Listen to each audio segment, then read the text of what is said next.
I don't care how old you are. If you're listening to this question right now, let me know in the comments section below. Do you love to ride roller coasters? Let me know right away in the comments section below. What on earth does that have to do with the title, Frugal Living or the Feast or Famine Lifestyle? You'd be shocked and amazed to know that there is a correlation. Good morning, good afternoon, good evening. This is Jan. Welcome to another episode on this channel, the Save Money and More with Jan channel. This is kind of sort of an and more, but kind of sort of also frugal living. Actually, directly, it is frugal living or the feast or famine lifestyle. What's so fun about riding a roller coaster? All right.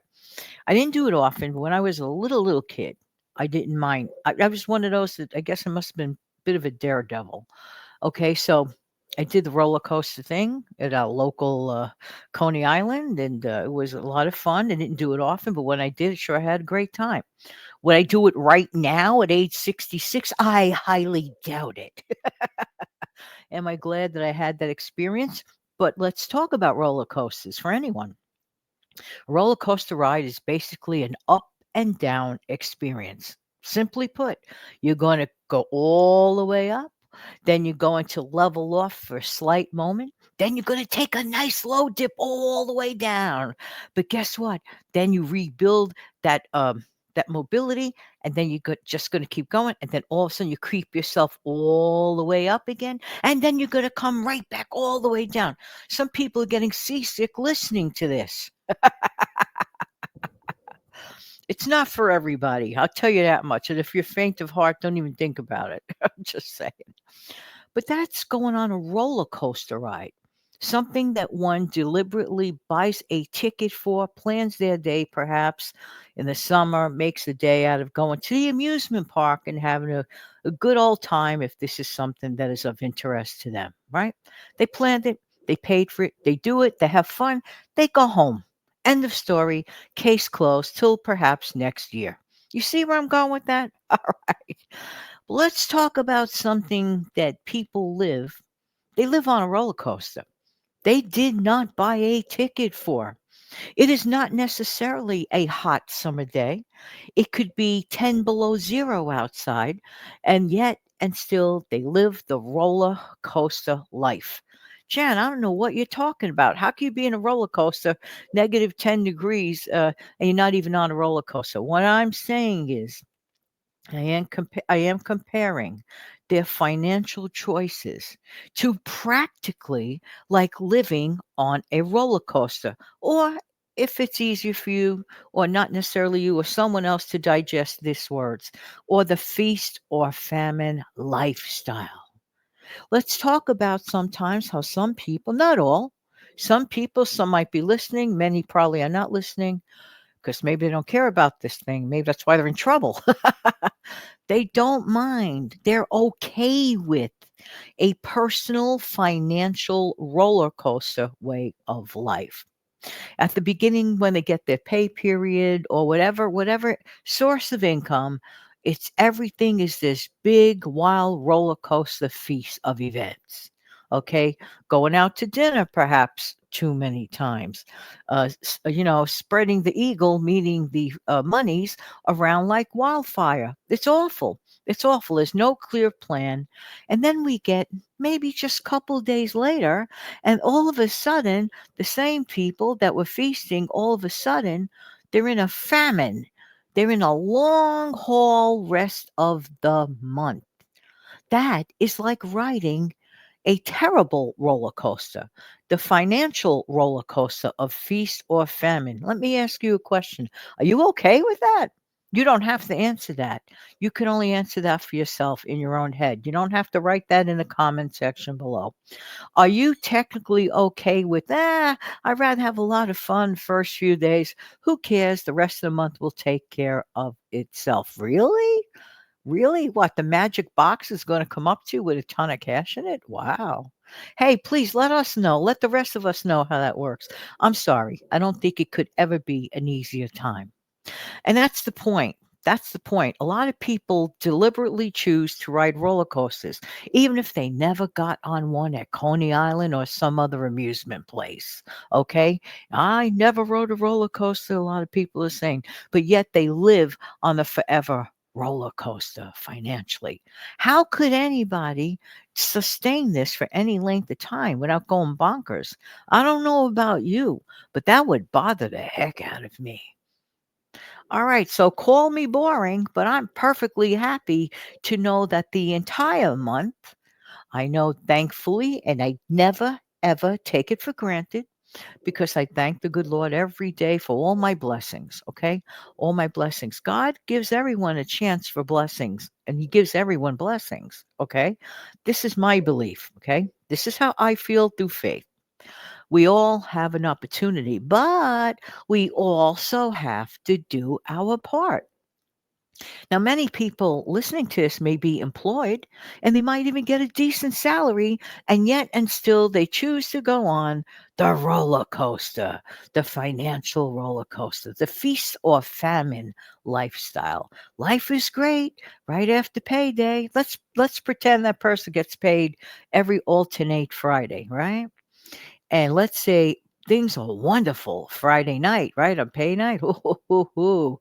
Then go Saturday, still pretty darn good. Then go Sunday. How many times have you ever heard stories of people that just got paid on Friday, goes back to work on Monday morning and they're scratching and they're looking for people to borrow money from to get through the week? It just, listen, it just can't be.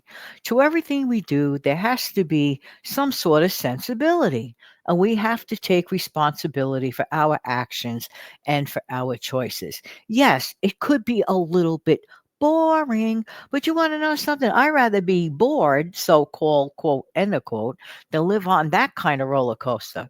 I rather, if I was to erase about 35, 40 years off of me, I'd rather go back to the real roller coaster and have fun on that paid for with a ticket on purpose to go on an actual ride and have a little fun. Okay, no big deal. I'd rather do that than live the question mark life. It's not good. Well, okay, Jan, you're making a lot of sense, but how do I get started? Just start. Look at where you are with your numbers. This is an area of concern for me because a lot of people, either A, they are in denial about their numbers, or they trick themselves into thinking that things are better than they actually are. And that happens a lot. Some people are deceived. Okay. For example, let's say that you're paying another bill with a different credit card. It's like you're just chasing credit cards after other credit cards. You think you made a payment, okay, but you're not paying it down. You're just kind of sort of borrowing more money from another source, another credit card, another conveyor of cash. This is not good. It'll definitely get you into the rabbit hole of debt if you keep going that way. Being in denial of things could never help. The best thing to do is self honesty. You're going to hear me use those two words at least once a week. Why? Because I believe it's important.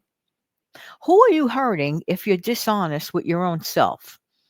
Are you hurting the man on the moon? No. Are you hurting your neighbor next door? No. Who are you hurting? You're hurting yourself. If you are dishonest about your own financials, you're only hurting yourself. That can never be good.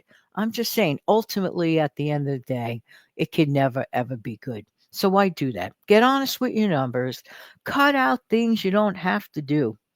And also, by the way, a trick that I've always mentioned in the beginning of the month, when things are flowing better for you, if you will, with the numbers, or at the beginning of your pay period when you just got paid. First thing you do is take care of all those important things. And when it comes to your food budget, make sure that you have enough meal plan. It's not that hard. When I say meal plan, it doesn't mean on Monday I have to eat roast beef.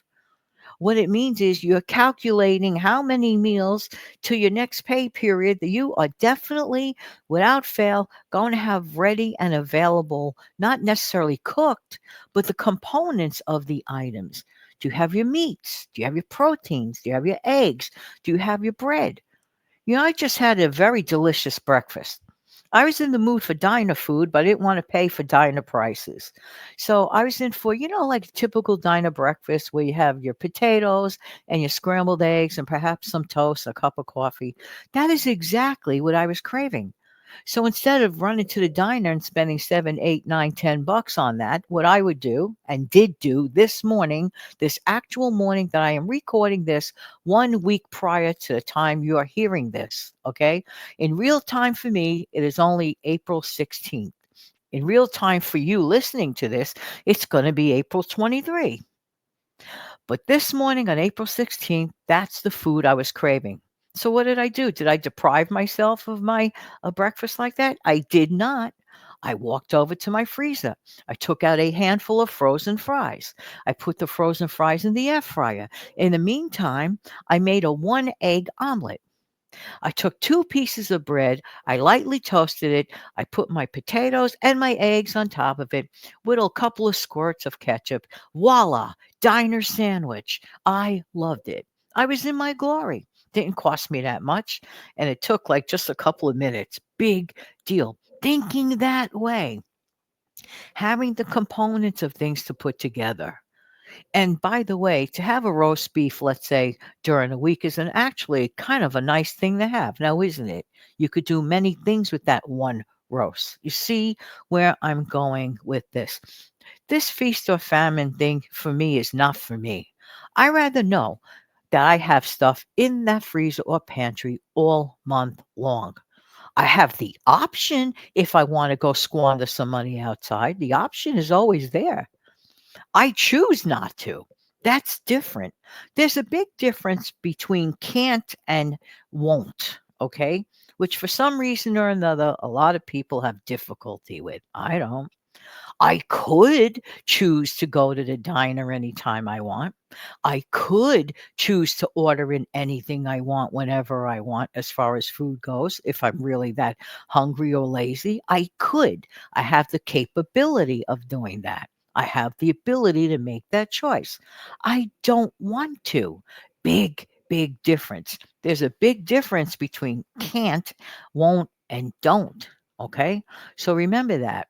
I will never, with the help of the good Lord, have one of those feast or famine lifestyle because I don't choose to. It requires planning, not big planning, not big detail, nothing that takes hours on end, just a little calculation of math and a little bit. Here's where it all starts. I'm telling you, it starts with a good attitude. Be happy that you could put yourself in a position of choices. Be happy that you're going to have wiggle room for extra spending money. Be happy that you're probably going to avoid, by making these choices ahead of time, that horrible rabbit hole of debt, DEBT. That's not a place where I want to be. And assumingly, that is not a place where you want to be. But if you are in the middle of that right now, making some lifestyle choices immediately can really, really help. Okay.